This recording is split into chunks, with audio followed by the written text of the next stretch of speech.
யாரும் எதிர்பாராத வகையில் டாரிஃப்க்கு அப்புறம் மார்க்கெட் கிராஷ் ஆச்சு. யாரும் எதிர்பார்க்காத வகையில் அந்த கிராஷ்லேருந்து மறுபடியும் மீண்டும் மார்க்கெட் உயர்ந்தது.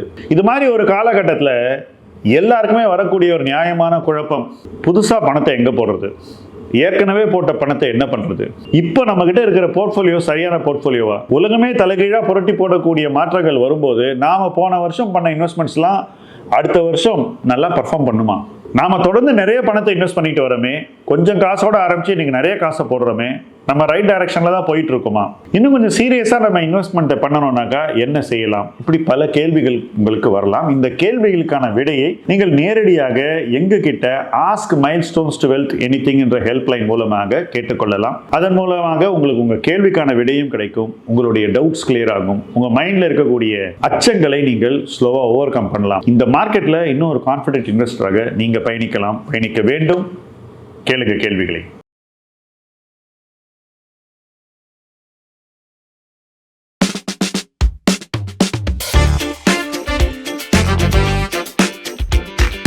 இப்போ சைனா வந்து ஓவர் சப்ளை இருக்குது சைனாவில். ஏன்னா யூஎஸில் விற்க முடியாட்டி மற்ற கண்ட்ரீஸில் அவங்க டம்ப் பண்ணுவாங்க. டம்ப்னா அதிகமாக விற்க ட்ரை பண்ணுவாங்க.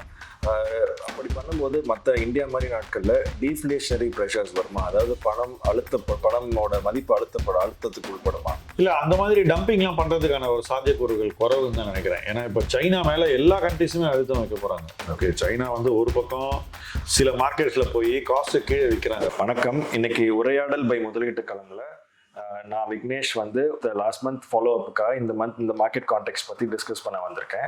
சார்ட்ட இந்த மார்க்கெட் கான்டெக்ட் பற்றி கொஸ்டின்ஸ் கேட்போம். ஹலோ சார், லாஸ்ட் மந்த் பேசணும். ஆக்சுவலாக 1 month back we had a discussion. அப்போ வந்து இந்த மார்க்கெட் வாஸ் டோட்டலி டிஃப்ரெண்ட். ஏன்னா நிறைய நியூஸ் ஃப்ளோஸ் வந்துருச்சு. அதுக்கப்புறம் இப்போ குளோபல் கான்டெக்ஸ்டே வேறு மாதிரி இருக்குது.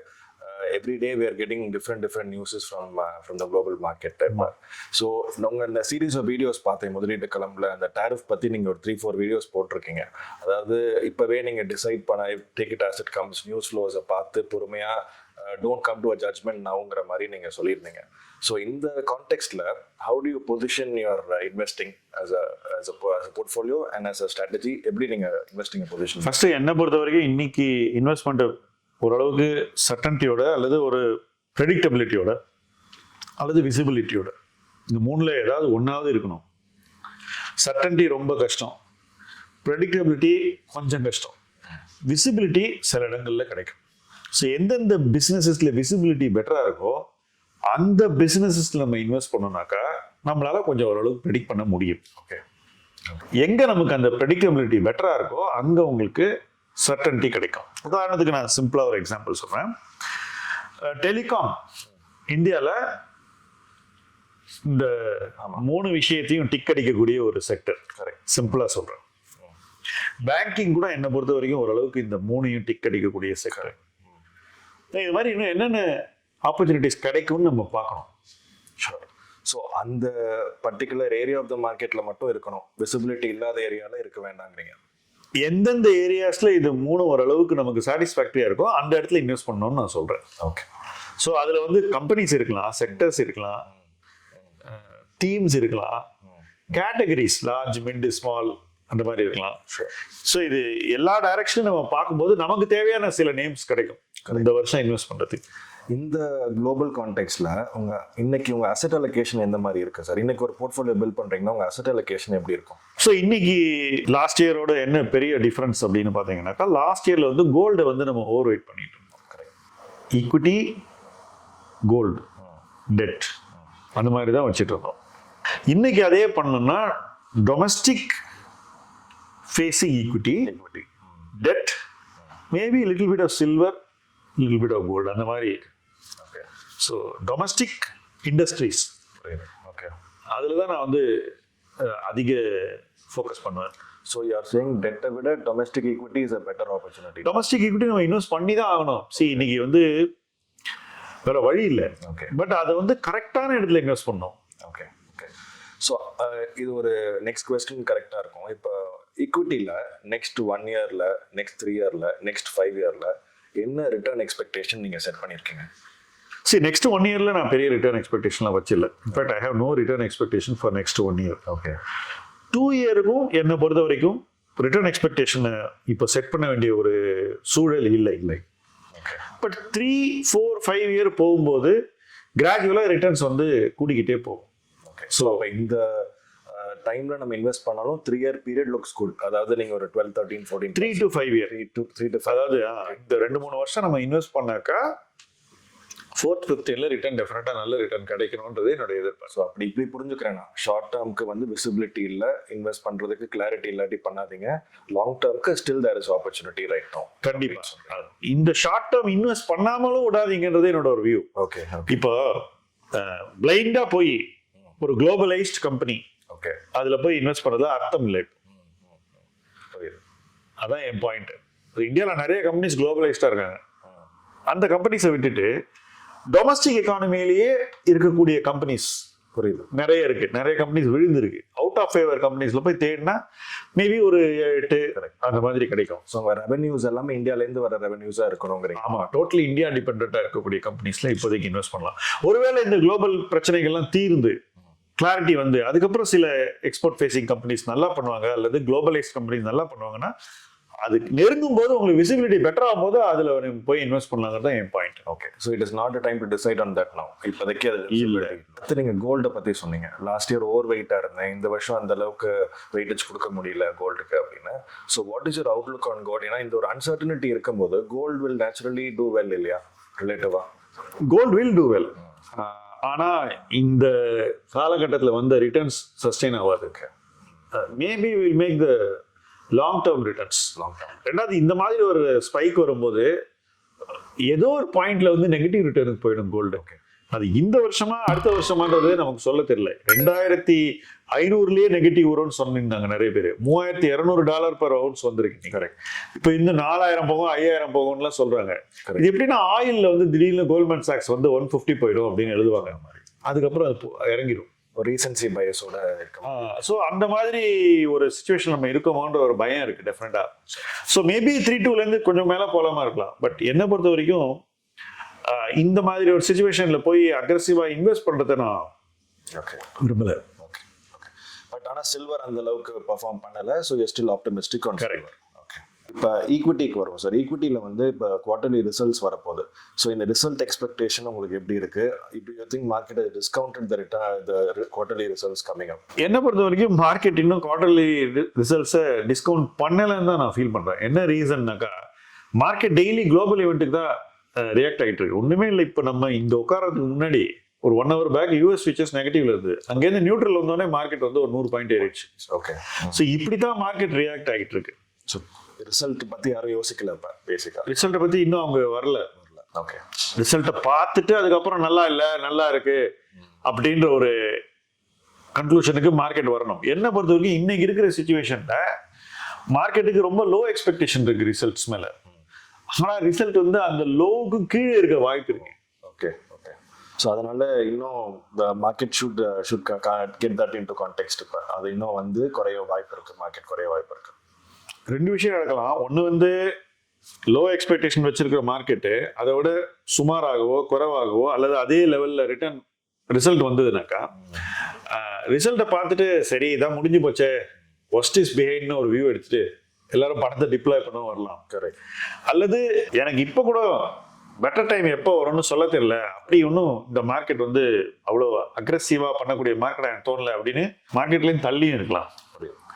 ஸோ 2 விதமான ரெஸ்பான்சஸ் இருக்கலாம். பட் இப்போ இருக்கிற ரெஸ்பான்ஸை பார்க்கும்போது மார்க்கெட்டை விட்டு இன்வெஸ்டர்ஸ் தள்ளி இருக்கிற ஒரு மூட்ல இல்லைன்னு தான் நான் நினைக்கிறேன். ஓகே, ஏதாவது பண்ணணும், எப்படியாவது ஆக்டிவாக இருக்கணுன்ற மாதிரி தான் இருக்கு மார்க்கெட்.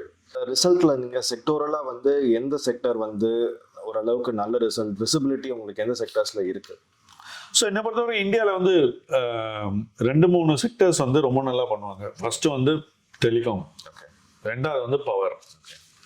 இந்த 2 செக்டருமே ரொம்ப நல்லா பண்ணுவாங்க. இப்போ இது ரிலேட்டடா எப்படி இன்வெஸ்ட் பண்றதுங்கிறது ப்ராப்ளம். மூணாவது என்ன பொறுத்த வரைக்கும் infra will continue to reasonably well.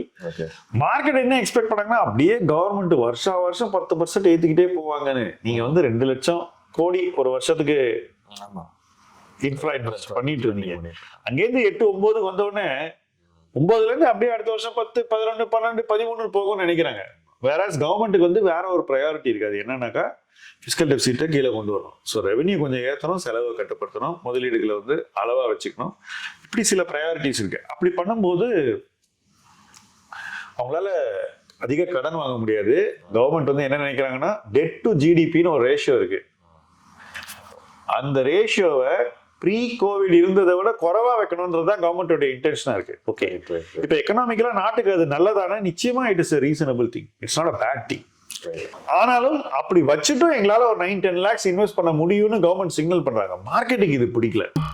Market things என்ன இது, கவர்மெண்ட்டுக்கு வந்து appetite for risk போயிடுச்சு அப்படிலாம் நினைக்கிறாங்க. பட் நான் அதை அப்படி பார்க்கல. It's a reasonable number. They want to be financially disciplined, fiscally disciplined இருக்கணும். Fiscally disciplined and debt to GDP வந்து கண்ட்ரோலாக வைக்கணும்னு நினைக்கிறேன். ஸோ இது ரெண்டுமே வந்து எக்கானமிக்கு வந்து ஓவராலாக ஸ்டெபிலிட்டி கொடுக்கக்கூடிய விஷயங்கள். ஸோ திடீர்னு கரன்சி எல்லாம் வீக்கன் ஆகி அப்படியே பட்டு போற ஒரு சுச்சுவேஷன்ல வர வாய்ப்பில்லை. இந்த மேக்ரோஸுக்கு அப்படி ஒரு ரியாக்ஷன் வந்து வர வாய்ப்பில்லை. அதான் எல்லாரும் சொல்றது குளோபல் மேக்ரோஸ் வீக்கா இருக்கு, இந்தியன் மேக்ரோஸ் சாலிட்னு தான் சொல்றாங்க. அது கான்சியஸா தான் நம்ம கண்ட்ரில இப்ப பண்ணிட்டு இருக்காங்க. கான்சியஸா பண்றதுனால தான் இன்னைக்கு வந்து உங்க ரூபி 88, 89 போயிட்டு திருப்பி 85 வந்தது, இப்போ 86 இருக்கு. ஸோ ஓரளவுக்கு ஸ்ட்ரென்த் இருக்கு. It's not weak. Correct. In fact இந்த டாரிஃப் சிச்சுவேஷன்ல India seems to be having a silver lining. In fact நீங்க சொல்ற மாதிரி மற்ற கண்ட்ரீஸை விட India will not get as well as badly affected. நிறைய மார்க்கெட்ல ரொம்ப பிலீவ் பண்ணக்கூடியவர்கள் இப்போ என்ன போன்றவர்களுடைய கருத்து வந்து அந்த மாதிரி தான் போகுது. Okay, we are leaning towards positivity. அதுதான் உண்மை. But at the same time we are not blindly bullish. Right. So அது ரெண்டுத்துக்கு நடுவில் ஒரு பேலன்ஸ் ஸ்ட்ரைக் பண்றது தான் நல்லதுன்னு நினைக்கிறேன். ஸோ இன்வெஸ்ட் பண்ணணும், கேர்ஃபுல்லா பண்ணணும். இந்த மார்க்கெட்ல பேரிஷா இருக்கிறதுக்கு பெருசா ஒன்றும் இல்லை. அதே சமயத்துல ஓவர் புல்லிஷ் ஆகக்கூடாது. ஸோ இது it's a balance one has to strike. ஒவ்வொரு இன்வெஸ்டரும் தன்னுடைய இன்வெஸ்ட்மெண்ட்ல அதை கொண்டு வரணும். ஸோ இப்போ சைனா வந்து ஓவர் சப்ளை இருக்கு சைனால. ஏன்னா யூஎஸ்ல விற்க முடியாட்டி மற்ற கண்ட்ரீஸ்ல அவங்க டம்ப் பண்ணுவாங்க. டம்ப்னா அதிகமாக விற்க ட்ரை பண்ணுவாங்க. அப்படி பண்ணும்போது மற்ற இந்தியா மாதிரி நாட்கள்ல டீஃப்ளேஷனரி ப்ரெஷர்ஸ் வருமா? அதாவது பணமோட மதிப்பு அழுத்தத்துக்கு உட்படுமா? இல்ல, அந்த மாதிரி டம்பிங்லாம் பண்றதுக்கான ஒரு சாத்தியக்கூறுகள் குறைவுன்னு தான் நினைக்கிறேன். ஏன்னா இப்போ சைனா மேல எல்லா கண்ட்ரீஸுமே அழுத்தம் வைக்க போறாங்க. ஓகே, சைனா வந்து ஒரு பக்கம் சில மார்க்கெட்ஸ்ல போய் காஸ்ட் கீழே விற்கிறாங்க. உங்களுக்கே தெரியும், இந்த second largest Chinese steel manufacturer லாஸ்ட்ல இருக்கான். $1 billion லாஸ் பண்ணிருக்கான். ஸோ அப்போ செகண்ட் ஃபெலோவே இவ்வளோ லாஸ் பண்ணணும், அது கீழே இருக்கிறவங்களாம் எவ்வளோ லாஸ் பண்ணுவான்னு பாருங்க. கரெக்ட். அந்த இண்டஸ்ட்ரியே வந்து ப்ராஃபிட்டபிலிட்டியே இல்லை அந்த இண்டஸ்ட்ரியில். ஸோ என்ன பொறுத்த மட்டும் சைனா எங்கெல்லாம் அவங்களுக்கு வயபிலிட்டி இருக்கு இல்லையோ அந்த மாதிரி இண்டஸ்ட்ரீஸ்ல ஸ்லோவா ஷட் டவுன் பண்ணுவாங்கன்னு தான் நினைக்கிறேன். மார்க் பால்னு ஆங்கிலத்தில் சொல்லுவோம். கெப்பாசிட்டி அப்படியே மூடிடுவாங்க. அப்ப எங்கெல்லாம் வயபிலிட்டி இருக்கோ அதில் கண்டினியூ பண்ணுவாங்க. ஸோ அப்படித்தான் சைனீஸ் எக்கானமியை அவங்க இங்க இருந்து இன்னும் ஸ்ட்ரெங்தன் பண்ண முடியும். அதுதான் அவங்க பண்ணுவாங்க. ஸோ ஓவராலா சைனாலேருந்து வரக்கூடிய கெப்பாசிட்டியே குறையும். ஓகே, சைனாலோட மேனுஃபேக்சரிங் அவுட்புட்டே குறையுங்கிறீங்க சில செக்டர்ஸ்ல. ஓகே, நீங்க ஸ்டீலை பத்தி சொன்னீங்கன்னா அதுல வரும். பட் ஓவராலா பாத்தீங்கன்னா சைனா வந்து இதுல இருந்து they will try to come out stronger. Okay, and they cannot come out stronger by weakening other countries. ஏன்னா அவங்கள்ட்ட வந்து ஏசியன் கண்ட்ரி அக்ரிமெண்ட்ஸ் இருக்கு, ஆப்பிரிக்கன் கண்ட்ரீஸ்ல அவங்களுக்கு நிறைய போர்ட்ஸ் இருக்கு, ஸோ லாட்டின் அமெரிக்காலெல்லாம் வச்சிருக்காங்க. So they still have a lot of markets to go to. இருக்கு. But ஆனா வந்து எல்லா மார்க்கெட்லயும் போய் நீ காஸ்ட் கீழே வைப்பேன்னா அங்க இருக்கிற லோக்கல் மேனுஃபேக்சர்ஸ் அடிக்க முடியாது. அந்த கண்ட்ரில ஆன்டி டம்பிங் டியூட்டி எல்லாம் வந்துடும். countries will try to protect themselves from China ஒரு பக்கம். இன்னொரு பக்கம் countries will try to take advantage of China. அது ஜியோ பொலிட்டிக்கலா ஸ்ட்ராட்டஜிக்கா இது எல்லாம் பேரலா நடக்கும். இந்த கொஸ்டினை நான் அப்படியே திருப்பி போட்டேன்னா, யூஎஸ்ல வந்து இன்ஃப்ளேஷனரி ப்ரெஷர் வர சான்ஸ் இருக்கா? ஏன்னா யூஎஸோட டாரிஃப்ஸ்னால அந்த கன்சூமருக்கான காஸ்ட் கூடிடுமா? யாருக்கும் இப்போ வந்து டாரிஃப்னால என்ன ஆகுன்றது வந்து தெளிவா சொல்ல தெரியல. பிரசிடென்ட் ட்ரம்ப் என்ன சொன்னாருனாக்கா, எனக்கு வந்து ஐ வாண்ட் வீக்கர் டாலர் அப்படின்னாரு. வீக்கர் டாலர்னா நேச்சுரலி வந்து உங்களுக்கு இன்ஃப்ளேஷன் கூடும். 10-year பாண்ட் ப்ரைசஸ் குறைஞ்சிக்கிட்டே இருக்கு, ஈல்டு கூடிக்கிட்டே இருக்கு. அது என்ன மெசேஜ் கொடுக்குது நமக்குன்னா, பணம் வந்து ஒருவேளை அமெரிக்கா விட்டு வெளியே போகுதுன்ற ஒரு மெசேஜும் கொடுக்குது. ஸோ இதெல்லாம் இருக்கக்கூடிய ஒரு சுச்சுவேஷன் கொஞ்சம் அசாதாரணமான ஒரு சுச்சுவேஷனை தான் நான் பார்க்குறேன். ஸோ இந்த மாதிரி ஒரு சுச்சுவேஷன்ல அவ்வளோ ஈஸியா இன்ஃப்ளேஷனை வந்து நம்ம வந்து ஃபோர்காஸ்ட் பண்றதோ ப்ரெடிக்ட் பண்றதோ மேனேஜ் பண்றதோ கூட டிஃபிகல்ட், கஷ்டமா இருக்கும். கவர்மெண்ட் என்ன பண்ண போறாங்கன்னு பார்க்கணும். ஸோ இப்போ இந்த டேரிஃபோட இதுவே வந்து ஃபைனல் கிடையாதுல்ல, திருப்பி மாறப்போகுது, ரேட்ஸ் மாறும், செக்டார்ஸ் மாறும், சில செக்டார்ஸ்ல எக்ஸம்ஷன் இருக்கலாம். ஸோ எதுவுமே நம்ம ஃபோர்காஸ்டே பண்ண முடியல இப்போ. ஸோ அது ஒன்று. இப்போ இந்தியா பொறுத்த வரைக்கும் மேனுஃபேக்சரிங் செக்டர்ஸ் எந்த அளவுக்கு நமக்கு வந்து விச் செக்டர்ஸ் வில் கெட், அதாவது டெக்ஸ்டைல்ஸு, ஆட்டோ, எந்த செக்டரில் நமக்கு நல்ல அட்வான்டேஜ் இருக்கும் இந்த சினாரியோ? என்னை பொறுத்த வரைக்கும் இந்தியாவுக்கு எக்ஸ்போர்ட்ஸில் சில ஸ்பெசிஃபிக் பெனிஃபிட்ஸ் வர வாய்ப்பு இருக்கு. செட்டில் டவுன் ஆனதுக்கப்புறம் கொஞ்சமாவது சைனாலேருந்து சில ஏரியாஸில் நமக்கு வந்து டைவர்ஷன் ஆஃப் ஆப்பர்ச்சுனிட்டி வரும். ஸோ எக்ஸ்போர்ட்டில் வந்து ரொம்ப ஸ்பெசிஃபிக் ஏரியாஸில் இருக்கும். அதை பார்த்து தான் தெரிஞ்சுக்கணும், ப்ரெடிக்ட் பண்ண முடியாது. As you see it, you have to believe in it. So நம்ம அந்த lower part of the value செயினில் இருக்கோம் இல்லையா, அதாவது லோ காஸ்ட் ப்ரொடியூசிங் குட்ஸ் எல்லாம் பண்ணுறோம்ல, ஸ்டீலில் இல்லை வந்து ஒரு டெக்ஸ்டைல்ஸு, அந்த மாதிரி இண்டஸ்ட்ரியில் we will be out competing the other countries-ஆ, இல்லை வந்து we should be competitive with respect to other countries. Out competingன்றதை விட நம்ம பொருளும் அங்கே விற்க முடியும், வெளியில போய் விற்கிற மாதிரி வரணும். அது சைனா இல்லை, பட் அந்த கண்ட்ரீஸ்ல. ஸோ அது வரணும். ரெண்டாவது நம்ம சைனாவோட நிறைய இடத்துல நிறைய ப்ராடக்ட்ஸ்ல கம்பீட் பண்றோம். ஸோ அதுல நமக்கு பெட்டர் ஷேர் வரணும். உதாரணத்துக்கு மொபைல் போன்ல இந்தியால இருந்து எக்ஸ்போர்ட் இன்னும் அதிகரிக்கணும் அப்படின்ற ஒரு ஸ்டேட்டட் அப்ஜெக்டிவ் இருக்கு. இன்னைக்கு கூட எக்ஸம்ஷன் கொடுத்துருக்காங்க லேப்டாப்ஸ்க்கு. ஸோ அந்த மாதிரி ஒரு சுச்சுவேஷன் நம்ம கிரியேட் பண்ண போறோம். அப்போ ஒன்னொன்னா ஒரு ஏரியால வந்து நமக்கு ஒரு அட்வான்டேஜ் இருக்கும். அப்போ அந்த இடத்துல அந்த கம்பெனி நல்லா பண்ண ஆரம்பிச்சிடும். ரைட். ஸோ இப்போ இன்னொரு செக்டர் வந்து pharma. It's a very big export sector for India. So pharma வந்து US is also depend on Indian pharma. So அதில் வந்து யூ திங்க் இந்தியன் ஃபார்மா வந்து நல்ல ஆப்பர்ச்சுனிட்டி இருக்கும்? ஏன்னா யூஎஸ்ல இன்னோவேட்டர்ஸ்லாம் இப்போ வந்து பேட்டன்ஷிப்லேருந்து வெளியில் போகிறாங்க. ஒரு ஹியூஜ் ரன்வே இருக்குது ஃபார் ஜெனரிக் ட்ரக் மேனுஃபேக்சர்ஸ். அது இல்லை, இந்தியன் ஃபார்மா பொறுத்த வரைக்கும் நெகட்டிவாக இருக்கிறதுக்கு ஒன்றும் இல்லை. பட் யூஎஸ்ல வந்து அவங்க எப்படி அவங்களுடைய இன்டர்னல் இஷ்யூஸ் எல்லாம் டீல் பண்ண போகிறாங்க, அப்புறம் வந்து எப்படி வெளியிலேருந்து வர பொருட்களை தடுக்க போகிறாங்க, அதில் இந்தியாவிலேருந்து வரக்கூடிய மெடிசின்ஸ் என்ன பண்ண போகிறாங்க, இதெல்லாம் தெளிவாகணும். Once it becomes clear, then pharma will probably start rallying. Okay. இந்த மாதிரி ஒரு சினாரியோவில் யார்கிட்ட கேபெக்ஸ் ரெடியாக இருக்கோ they should be able to do well. So capex யார்கிட்ட வந்து லெட்ஸ் சே இப்போ வந்து கேபெக்ஸ் போடுறதுக்கு இந்தியன் மேனுஃபேக்சரர்ஸ் வில் டிலேன்னு நினைக்கிறீங்களா? ஏன்னா இந்த அன்சர்டனிட்டி இருக்கிறதுனால கேபெக்ஸே கொஞ்சம் தள்ளி போச்சா? இந்த 1-2 மாசத்துல விட கொஞ்சம் ஸ்லோ பண்ணலாம். பட் ஒன்ஸ் விசிபிலிட்டி வந்து ஜூனுக்கு மேல திருப்பி கேபெக்ஸ் வந்து it will come back on track தான் நினைக்கிறேன். Okay. So capex positive industry which is already ready with capex will do well. அது வந்து யாரெல்லாம் ஆரம்பிச்சிட்டாங்களோ அவங்க கேபெக்ஸ் கண்டினியூ பண்ணுவாங்க, நிறுத்த மாட்டாங்க. இந்த அன்சர்டனிட்டினால இப்போ ஸ்டீல் கேபெக்ஸ்லாம் தள்ளி போகாதா? ஏன்னா ரொம்ப அன்சர்டனிட்டி இருக்கு. இப்போ கண்டிப்பா ஒரு 3 monthsக்கு மேலே அன்சர்டனிட்டி இருக்கும் இல்லையா? இருக்கலாம். பட் இவங்க வந்து அந்த கேபெக்ஸ் வந்து பண்றதுக்கே டைம் ஆகும்ல. இட்ஸ் நாட் இமீடியட் இல்ல. So by the time they prepare, place orders. Correct. So கொஞ்சம் டைம் இருக்கு, மெச்சூரிட்டி வந்துடும். ஓகே. ஸோ இதில் வந்து டெட்டை பற்றி நீங்கள் அசட் அலோகேஷனில் சொன்னீங்க. டெட் வந்து I will still have a part of it. ஆனால் ஈக்விட்டியும் டெட்டும் ஈக்குவலாக தான் நான் அலோகேட் பண்ணுவேன் அப்படின்னு. பட் இந்த அன்சர்டன் டைமில் short term debt oriented products வந்து is it a good option? Debt definitely is a good option. Because interest rate இந்தியாவில் கீழே போகுன்றதை எதிர்பார்க்கலாம். 50 பேசிஸ் பாயிண்ட் குறையுதுன்னா நல்ல ரிட்டர்ன் கிடைக்கும்ல. So it is a good thing. So இந்த அவுட்லுக்கில் cash levels போர்ட்ஃபோலியோவில் increase பண்ணுவீங்களா இந்த time நீங்கள்? இல்லை வந்து கேஷ் லெவல்ஸை வந்து டிப்ளாய் பண்ண ஆரம்பிச்சிட்டிங்களா இந்த டைம், இந்த கான்டெக்ட்ல, இந்த market கான்டெக்ட்ல? Do you think you will increase your cash level right now or you will start deploying your cash level right now? We'll continue to deploy. Okay, so you're depending your markets வந்து திருப்பி இன்னும் negative ஆச்சுன்னா you will be deploying further, but you started to deploy again. Correct.